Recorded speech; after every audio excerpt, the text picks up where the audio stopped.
Сәлем баршаңызға, сіздермен бірге дәметкен. Бүгін жаңа жылдық дастарханға шыршадағы ойыншық тәрізді салат дайындаймыз. Жасалу жолы жеңіл, ал дәміне келсек өте дәмді және тойымды болып шығады. Видеоның соңына дейін қарап, видео рецепт ұнаған болса, достарыңызбен, құрбыларыңызбен бөлісіп кетіңіз.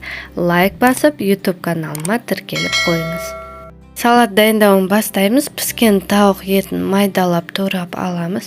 Грек жаңғағында майдалап турап немесе ұнтақтатып алуға болады. Піскен жұмыртқаны сары уызын қосамыз. 2 штук сары уыз қоссаңыз да болады. Шымшы тұз, майонез салып, аз қасықпен жақсылап араластырып аламыз.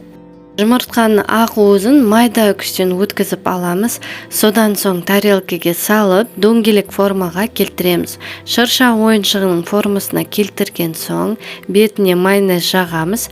Әсемдеуге гранат пен жұмыртқаның ақ уызын қолданамыз. Осымен біздің салатымыз дайын. Өзіңіз көріп тұрғандай оңай дайындалады.